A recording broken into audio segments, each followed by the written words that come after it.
राधे राधे मेरे प्यारे मित्रों। आज हम चलते हैं श्रीमद् भागवत पुराण के प्रथम स्कंद के छठे भाग में, छठे वीडियो में, जहां पर जो है हम प्रथम स्कंद के आगे की कथा को सुनेंगे और जानेंगे। और पिछली कथा में आपने जाना था कि कैसे कलयुग जो है राजा परीक्षित के सिर पर विराजमान हो जाते हैं और उसके बाद क्या होता है, चलिए जानते हैं, आगे की कथा सुनते हैं। कुछ समय बाद राजा परीक्षित शिकार खेलने गए।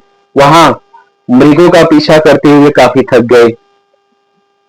भूख प्यास से व्याकुल राजा एक तालाब के किनारे पहुंचे। वहां एक ऋषि का बहुत सुंदर आश्रम देखा। आश्रम के स्वामी कौन थे? ऋषि समिक थे, जो कि समाधि में लीन थे। उन्होंने राजा के आने का पता ही नहीं चला कि राजा आए हुए हैं। अतः वह राजा का स्वागत अभिनंदन भी न कर पाए, क्योंकि समाधि में लीन थे। कलयुग क्योंकि राजा के मुकुट में बैठा था, अतः उसने अपना प्रभाव जमाना शुरू कर दिया। जब कलयुग जो है सिर पर रहता है, तो वो अपना प्रभाव दिखाता है। आपको जो है अच्छा बुरा का जो है कुछ भी फैसला नहीं करने देता है। आप निर्णय ही नहीं कर पाते कि क्या अच्छा है क्या बुरा है। अगर कुछ अच्छा देखते हैं तो उसमें बुराई ही नजर आती है। अगर कुछ घटित होती है तो सबसे पहले आप क्या करते हो? सबसे पहले जो ये सोचते हो कि भाई क्या हो गया, कुछ गलत तो नहीं हो गया। सही के बारे में आपको विचार नहीं आता है। मैं आपको छोटा सा उदाहरण देता हूँ। आजकल व्हाट्सएप, सोशल मीडिया, इन सब का जमाना है।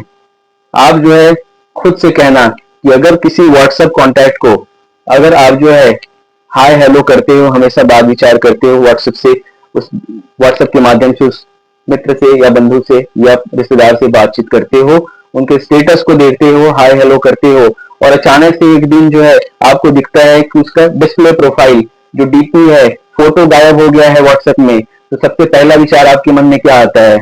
नेगेटिव आता है।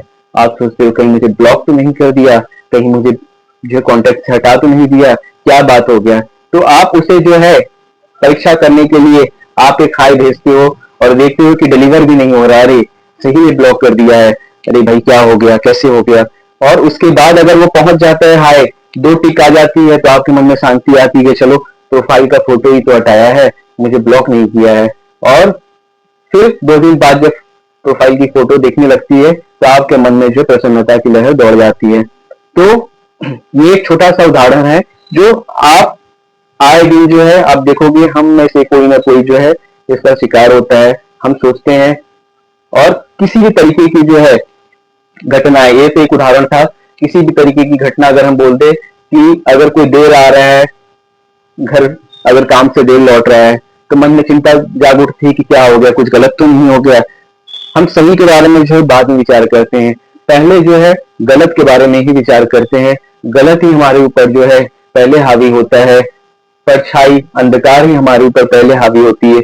उसी तरह कलयुग जो है राजा परीक्षित के सिर पर जो है विराजमान होकर अपना जो है रूप रंग दिखाने लगा।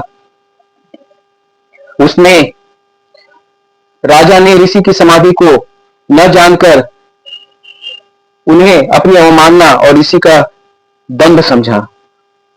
मतलब उन्हें जो है यह भी नहीं दिखा कि ऋषि जो है समाधि में बैठे हैं। उनको पता ही नहीं है कि राजा आए हैं, राजा का अभिवादन करना है, स्वागत करना है। यह कुछ नहीं दिखा कलिकाल के कारण, और राजा परीक्षित ने इसे अपना अपमान समझ लिया। मन को मारकर राजा ने जलपान करके वृक्ष की छाया में विश्राम किया। ऋषि लंबी समाधि में थे, अतः उन्हें कुछ भी पता नहीं चला। राजा ने काफी देर प्रतीक्षा की, और इस प्रतीक्षा ने आग में घी का काम कर दिया।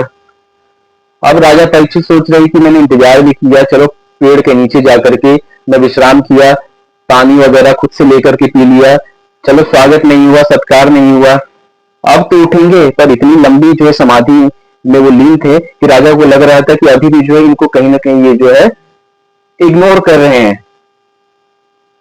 तो कलयुग जो है सिर पर प्रभाव जमाए हुए है, तो अच्छा विचार आ नहीं रहा था, अतः उन्हें कुछ भी पता नहीं चल रहा था। राजा ने काफी देर प्रतीक्षा जो की थी, वो प्रतीक्षा जो है आग में घी का काम करती है, और राजा ने सोचा कि ऋषि जानबूझकर उनकी उपेक्षा कर रहा है, अतः उसे पाठ पढ़ाया जाए। अब देखिए किस तरह करके कलयुग जो है धीरे धीरे अपना पासा खेल रहा है। राजा ने पास में ही एक मरा हुआ सांप देखा। राजा ने यह सोचकर कि ऋषि की वास्तविकता का पता चल जाएगा, उसने वह मरा हुआ सांप उसके गले में डाल दिया। ऋषि की समाधि तो नहीं टूटी, पर राजा के दुस्साहस का ऋषि के पुत्र श्रृंगी को पता चल गया। मतलब जो ऋषि समिक थे उनके पुत्र थे ऋषि श्रृंगी। अब आप श्रृंगी से आपको अगर ध्यान आ रहा होगा तो मैंने कथा में बताया था पिछले भाग में कि श्रृंगी जो है, ऋषि श्रृंगी जो है, मुनि श्रृंगी, उनके ही श्राप से जो है इनकी राजा परीक्षित की जो है मृत्यु होगी, और वही श्रृंगी वाला जो है भाग आगे हम जान रहे हैं, समझ रहे हैं। तो जो मरा हुआ सांप राजा परीक्षित ने ऋषि समीक के गर्दन पर डाल दिया, तो गले पे डालने से जो है समाधि तो ऋषि समीक की नहीं टूटी, पर राजा के इस दुर्व्यवहार का पता जो है ऋषि समीक के पुत्र श्रृंगी को पता चलता है। ऋषि पुत्र अपने निरपराध पिता के प्रति किए गए राजा के इस उद्दंड व्यवहार को सहन नहीं कर पाता है। पिता का कोई अपराध ही नहीं है, उन्हें पता ही नहीं कि कौन आया है क्या है नहीं, वो तो समाधि में बैठे हैं, और इस तरह से उद्दंडता कर रहा राजा, ये श्रृंगी ऋषि जो है सहन नहीं कर पाते हैं। अब आप देखिए राजा परीक्षित जो कर रहे हैं वो कलयुग का प्रभाव है। कलयुग के प्रभाव के कारण उन्होंने ऐसा किया। तब उस युवा तपस्वी ने कौशिक नदी में आगमन करके जल में हाथ में जल लिया और राजा को श्राप दिया कि जिस राजा ने मेरे कुछ पिता के गले में मरा हुआ सांप डाला है, उनका अपमान किया है, आज से ठीक 7वें दिन सर्पराज तक्षक उस राजा को मृत्यु मुख में डाल देगा। तक्षक नाग जो है वो सर्पराज हैं, और ऋषि श्रृंगी के श्राप के कारण राजा परीक्षित को 7वें दिन जो है मरना था तक्षक नाग के द्वारा। वह युवा तपस्वी आश्रम में लौटा और पिता के गले में पड़ा हुआ सर्प देखकर रोने लगा। उसका क्रंदन इतना तीव्र था कि उससे ऋषि की समाधि भंग हो गई। अब बच्चा रो रहा है, इतना तीव्र गति से रो रहा है कि पिता की समाधि जो है भंग हो जाती है। इसके बाद उन्होंने मरा हुआ सांप गले से निकाल कर नीचे फेंका और बालक से रोने का कारण पूछा। ऋषि ने सारी बात जानकर राजा के छोटे से अपराध के लिए उनके बालक से इतना कठोर दंड दिया। अत्यंत दुख का अनुभव किया कि राजा ने ये तो छोटा सा अपराध किया था, और ऋषि समीक को पता था कि ये कलयुग रूपी जो है कारण से जो है राजा ने अपराध किया है, परंतु उनके बालक ने इतना कठोर दंड दे दिया, मृत्यु के लिए जो है उन्हें श्राप दे दिया। इससे बहुत दुखी हुए, वो चिंतित हो गए। उन्होंने अपने पुत्र को बुरा भला तो कहा ही, क्योंकि उनके विचार से राजा परीक्षित धार्मिक वृत्ति के न्यायपीड़ित राजा थे। ऐसे दंडधारी शासक के अभाव में पृथ्वी पर अराजकता फैल जाएगी। अगर राजा परीक्षित नहीं रहेंगे तो कैसे चलेगा? वो न्यायपीड़ित राजा हैं, धार्मिक राजा हैं, और जो है उन्होंने जो भी किया है कलयुग के कारण किया है। उन्होंने कहा कि राजा के दंड धारण न करने पर ही तप, यज्ञ, समाधि आदि अनुष्ठानों का आयोजन निर्विघ्न रूप से होता रहता है।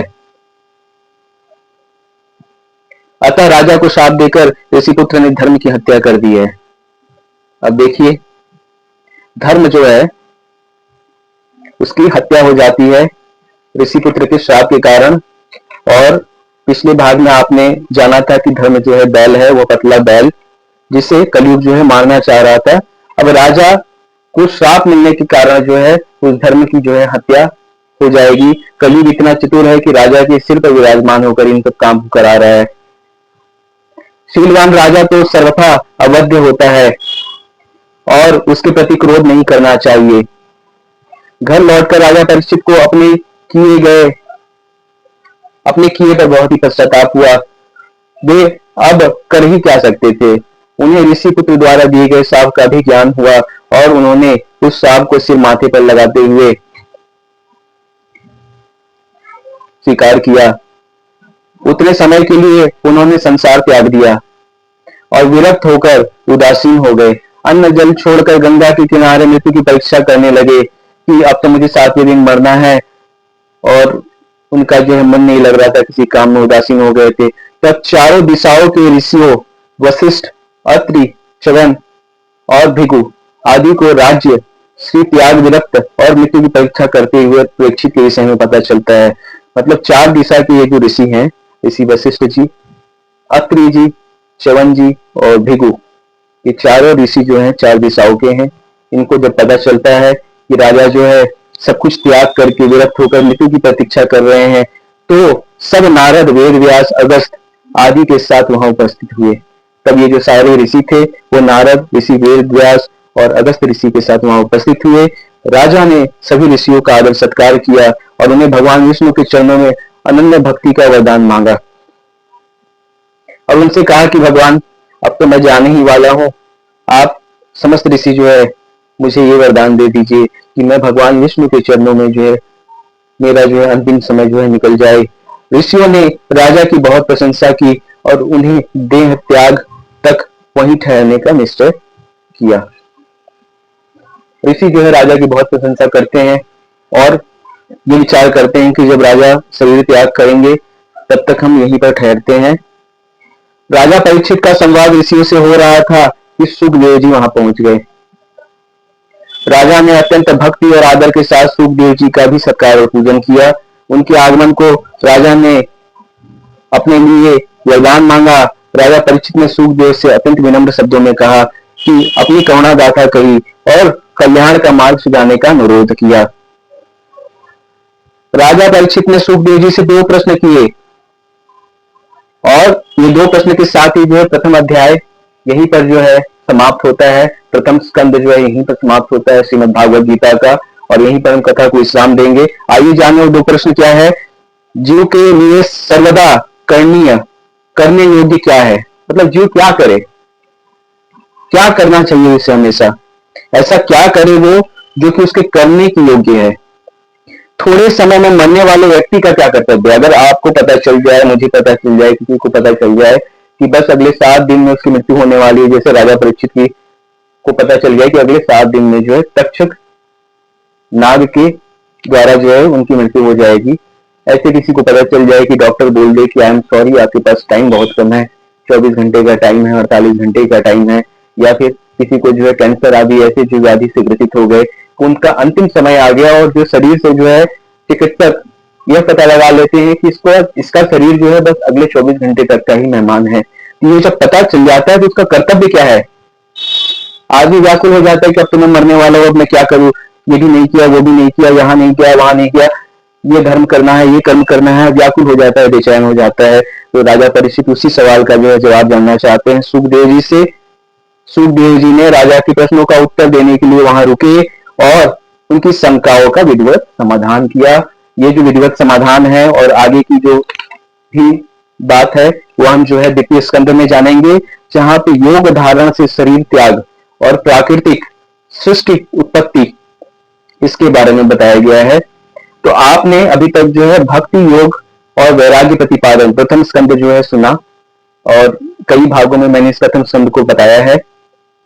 अगर आप पूरा प्रथम स्कंद सुनना चाहते हैं तो इस वीडियो के प्लेलिस्ट में जाकर के आप पिछले भागों को भी जो है सुन सकते हैं, जिससे आपको पूरे प्रथम स्कंद के बारे में पता चल जाएगा। आज हमने प्रथम स्कंद की कथा जो है यहाँ पर संपूर्ण की श्रीमद् भागवत पुराण की, और अगले वीडियो में हम द्वितीय स्कंद जिसके बारे में मैंने आपको बताया कि योग धारण से शरीर त्याग और प्राकृतिक सृष्टि उत्पत्ति कैसे करते हैं, इसके बारे में जो है जानेंगे। और यहीं पर मैं कथा को विश्राम देता हूं और आप सबसे नम्र निवेदन करता हूं, जैसे आपने कथा को सुना है वैसे इस कथा से सीखे, समझे, अपने जीवन में अच्छी चीजों को उतारे और इस कथा का जो है प्रचार प्रसार करे, लोगों तक पहुंचाए और मेरे इस वीडियो को शेयर करे, लाइक करे, मेरे चैनल को सब्सक्राइब करें और अपने बंधु बांधव से भी सब्सक्राइब करवाए, ताकि श्रीमद् भागवत की कथा जो है सब तक पहुंच पाए